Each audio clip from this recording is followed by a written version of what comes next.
Guarantee ವಿಶೇಷ ಕಾರ್ಯಕ್ರಮಕ್ಕೆ ಸ್ವಾಗತ. ನಾನು ಅಖಿಲೇಶ್ ದಬ್ಬೆಕಟ್ಟೆ.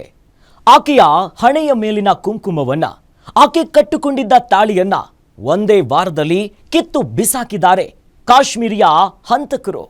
ಈ ಲಷ್ಕರ್ ಉಗ್ರರ ದಾಳಿಗೆ ಬಲಿಯಾದವರ ಒಬ್ಬೊಬ್ಬರ ಕತೆ ಒಂದೊಂದಾದ್ರೆ ಈ ಕತೆನೇ ಬೇರೆ. ಈ ಹಿಮಾಂಶಿ ಅನ್ನೋ ಹೆಣ್ಣು ಮಗಳ ಕತೆನೇ ಬೇರೆ ರೀತಿಯಾಗಿದೆ. ಆಕೆ ಮದುವೆಯಾಗಿ ಸಪ್ತಪದಿಯನ್ನ ತುಳಿದು ಗಂಡನ ಜೊತೆ ಬದುಕಿದ್ದು ಕೇವಲ 7 ದಿನ. ಇದೇ ಈ ಹೊತ್ತಿನ ವಿಶೇಷ, ಸಾವಿನ ಸಪ್ತಪದಿ.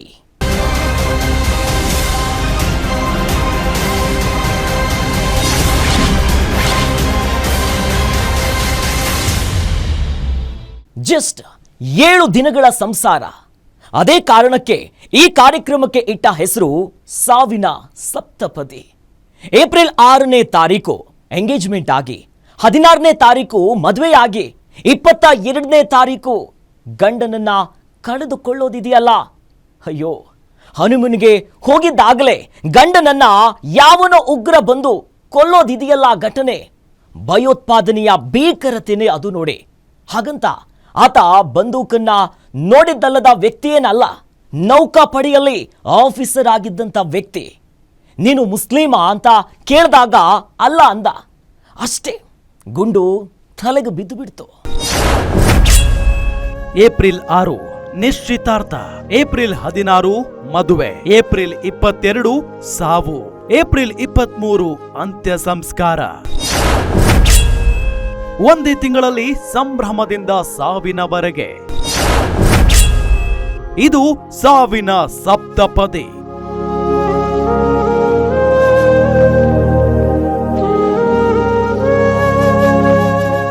ಇದು ಲೆಫ್ಟಿನೆಂಟ್ ವಿನಯ್ ನರ್ವಾಲ್ ಮದುವೆಯ ಆಹ್ವಾನ ಪತ್ರಿಕೆ. ಶ್ರೀಮತಿ ಪೂನಂ ಮತ್ತು ಸುನಿಲ್ ಸ್ವಾಮಿಯ ಮಗಳು ಹಿಮಾಂಶಿಗೂ ಶ್ರೀಮತಿ ಆಶಾದೇವಿ ರಾಜೇಶ್ ಕುಮಾರ್ ಪುತ್ರ ವಿನಯ್ಗೂ ನಿಶ್ಚಿತಾರ್ಥವಾಗಿತ್ತು. ಅಂದು ಉಂಗುರ ಬದಲಿಸಿಕೊಂಡಿದ್ದ ಜೋಡಿ ಅದಾದ 10 ದಿನಕ್ಕೆ ಏಪ್ರಿಲ್ 16ರಂದು ಮದುವೆಯ ಸಂಭ್ರಮ ಇದ್ದದ್ದೇ 7 ದಿನ. ಹೌದು, ನಿಶ್ಚಿತಾರ್ಥ, ಮದುವೆ, ಹನಿಮೂನ್ ಎಲ್ಲವನ್ನೂ ಮುಗಿಸಿ ಮದುವೆಯಾದ 7 ದಿನಕ್ಕೆ ಹಿಮಾಂಶಿ ಈಗ ವಿಧವೆಯಾಗಿದ್ದಾರೆ.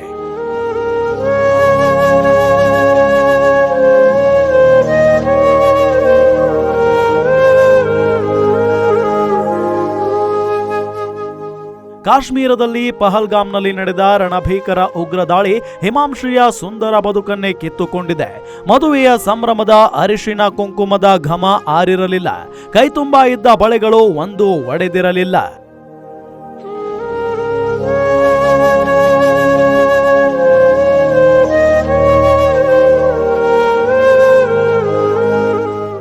ಮದುವೆಯ ಸಂಭ್ರಮದಲ್ಲಿ ಮಿಂದೇಳಬೇಕಿದ್ದ ವಿನಯ್ ಪ್ರೀತಿಯ ಮಡದಿ ಹಿಮಾಂಶು ಒಬ್ಬಳನ್ನೇ ಬಿಟ್ಟು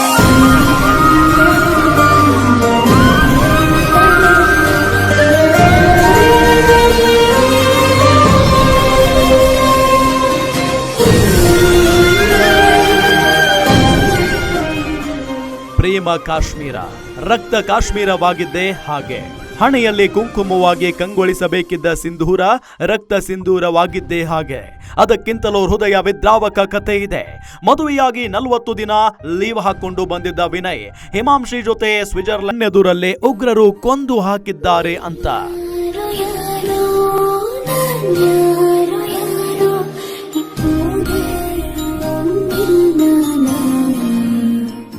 पे 1.5 घंटा उस दिन दादा तक कोई नहीं आया वहाँ पे. अगर कोई हेल्प होती, आर्मी होती तो मेरे को बच सकता था.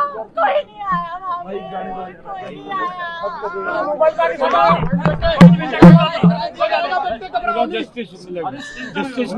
I want them dead.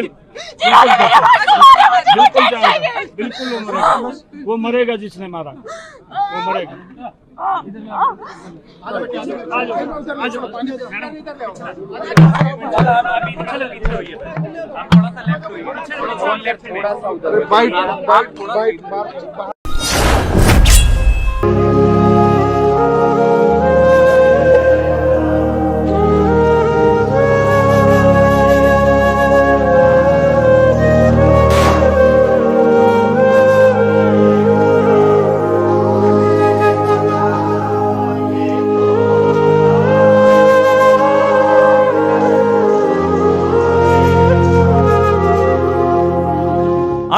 ಅತ್ತಿಗೆಯನ್ನ ಕಾಡಿಸಿ ಪೀಡಿಸುವ ಪ್ಲಾನ್ ಮಾಡ್ತಿದ್ದ ತಂಗಿ ಶ್ರುತಿ ಅಣ್ಣನ ಜೊತೆಗೆ ತಂದೆಯ ಜೊತೆ ನಿಂತು ಅಗ್ನಿ ಸ್ಪರ್ಶ ನೀಡಿದ್ದ. वो बोले मुसलमान अलग हो जाओ और हिंदू अलग हो जाओ, और हिंदुओं को सारे गोली मार दी, जेंट्स को लोगों को, और बाद में वो कहीं गायब हो गए और हम भाग के नीचे आ गए, उतर के पूरा पहाड़. मतलब वो एक दाढ़ी बहुत बड़ी थी, वो सर पर वो टोपी पहनी थी और कैमरा भी था ऊपर, बस इतना ही याद है. वो बोला बस मुसलमान अलग हो जाओ और हिंदू अलग हो जाओ, हिंदू को गोली मार के भाग गए.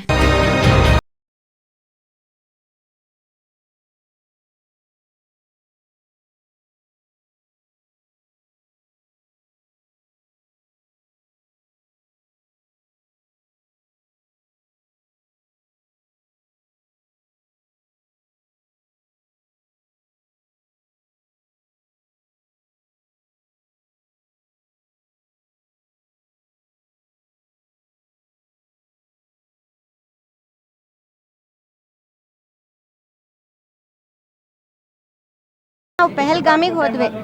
ಅಲ್ಲಿ ತಲುಪೊತ್ತಿಗೆ 12:30 ಆಗಿತ್ತು. ಅಲ್ಲಿ ಮೇಲ್ಗಡೆ ಹೋಗ್ಬೇಕಂತಂದ್ರೆ ಕುದುರೆನ ಹೈರ್ ಮಾಡ್ಕೊಂಡು ಹೋಗ್ಬೇಕು. ನಾವು 3 ಕುದುರೆ ಹೈರ್ ಮಾಡಿಕೊಂಡು ಮಿನಿ ಸ್ವಿಟ್ಜರ್ಲೆಂಡ್ ಆ ಪಾಯಿಂಟ್ ಹತ್ರ ಹೋದ್ವಿ.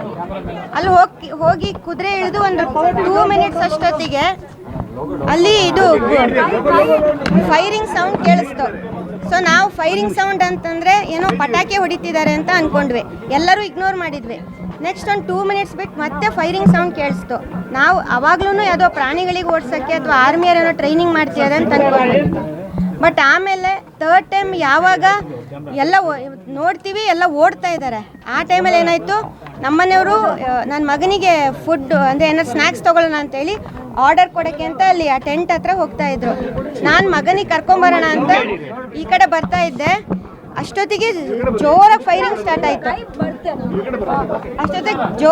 ಸ್ಟಾರ್ಟ್ ಆಯಿತು. ನಾನು ನೋಡಿದ್ದು ಇಬ್ಬರನ್ನ. ನಾನು ಹಿಂಗೆ ತಿರುಗಿ ನೋಡೋದ್ರೊಳಗೆ ನಮ್ಮನೆಯವ್ರಿಗೆ ಡೈರೆಕ್ಟ್ ನೆಕ್ಕಿಗೆ 1 ಶಾಟ್, ಯೋಸ್ ನೋ ಮೋರ್. ಅವ್ರು 1 ನಿಮಿಷನೂ ಬದುಕಿರಲಿಲ್ಲ, ಬಿದ್ದುಬಿಟ್ರು.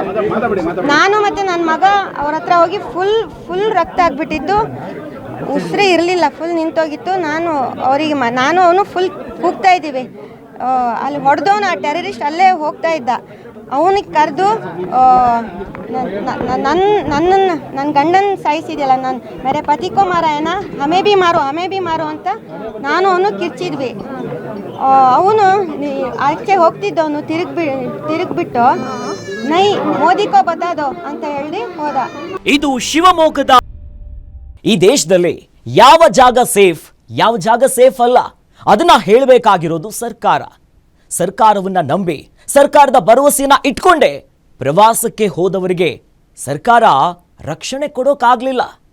ನಾವು ನಿಮ್ಮನ್ನ ನೋಡ್ಕೊಂತೀವಿ ಅಂತ ಹೇಳಿ ಮನೆಗೆ ಕರ್ಕೊಂಡು ಹೋದವರಿಗೆ ರಕ್ಷಣೆ ಕೊಡೋಕ್ಕಾಗಿಲ್ಲ. ಗೆದ್ದಿದ್ದು ಉಗ್ರರು ಮಾತ್ರ ಇಲ್ಲಿ.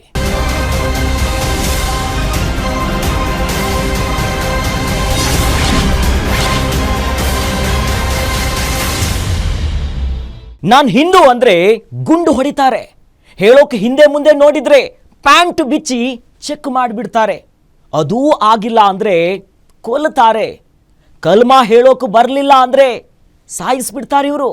ಇನ್ನೊಂದು ವಿಷಯ, ಕೆಲವರ ಕೈಗೆ ಕಟ್ಟುಕೊಂಡಿದ್ದಂಥ ದಾರ, ಕೊರಳಿಗೆ ಹಾಕೊಂಡಿದ್ದಂಥ ಮಾಲೆ, ಜೊತೆಯಲ್ಲಿದ್ದಂಥ ಹೆಂಗಸರು ಅವ್ರು ಇಟ್ಕೊಂಡಿದ್ದಂಥ ಬಳೆ, ಸಿಂಧೂರ, ಕಾಲುಂಗುರ ಎಲ್ಲವನ್ನ ಉಗ್ರರು ಗುರುತು ಹಿಡಿದು ಕೊಂದಿದ್ದಾರೆ.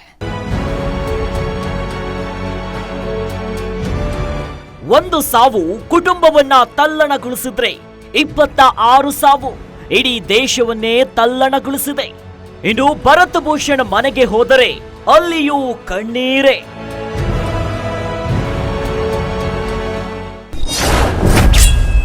ಕಲ್ಮಾ ಹೇಳಲಿಲ್ಲ, ಜೀವ ಉಳಿಯಲಿಲ್ಲ.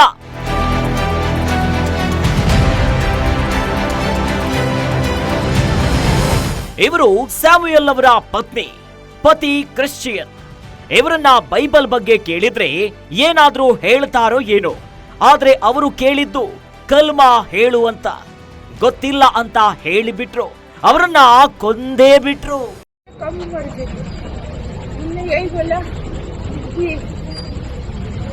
मेरे मिस्टर के पास बंदूक लगा के बोले कलमा पढ़ो। मेरे मिस्टर ने ಹೋದಂತಹ ವಿನಯ್ ನರ್ವಾಲ್ ಒಬ್ಬೊಬ್ಬರದ್ದು ಒಂದೊಂದು ಕತೆ.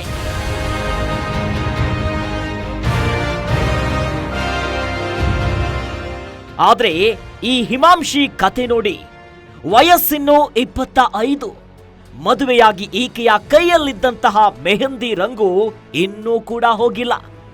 ಅರಶಿನದ ಮೈಯಲ್ಲೇ ಕಾಶ್ಮೀರಕ್ಕೆ ಹನಿಮೂನ್ಗೆ ಅಂತ ಹೋಗಿದ್ದ ಹಿಮಾಂಶುಗೆ ಸಪ್ತಪದಿ ತುಳಿದ 7 ದಿನಗಳಲ್ಲಿ ಪತಿಯನ್ನ ಕಳ್ಕೊಂಡ್ಬಿಟ್ಟಿದ್ದಾರೆ.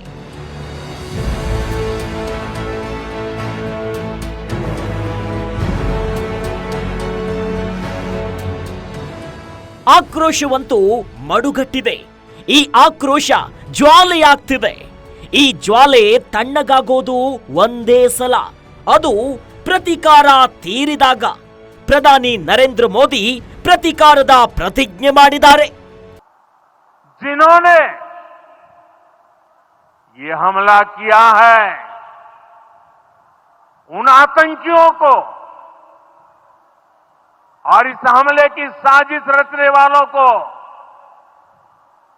उनकी कल्पना से भी बड़ी सजा मिलेगी,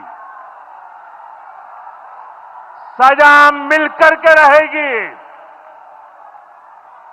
ಮೋದಿಗೆ ಹೋಗಿ ಹೇಳಿ ಅಂದವರೆಲ್ಲ ಮೋದಿಗೆ ಹೇಳಿದಾಗಿದೆ. ಮೋದಿ ಪ್ರತೀಕಾರ ತೆಗೆದುಕೊಳ್ತೀವಿ ಅಂದಿದ್ದಾರೆ. ಮೋದಿ ಈಗ ಪ್ರತೀಕಾರದ ಪ್ರತಿಜ್ಞೆ ಮಾಡಿದ್ದಾರೆ. ಯಾವಾಗ? ಅದಕ್ಕೆ ಸ್ವಲ್ಪ ವೇಟ್ ಮಾಡಬೇಕು, ಕಾಯಬೇಕು ಅಷ್ಟೇ. ಇದು ಈ ಹೊತ್ತಿನ ವಿಶೇಷ ಸುದ್ದಿ ಖಚಿತ, ನ್ಯಾಯ ನಿಶ್ಚಿತ.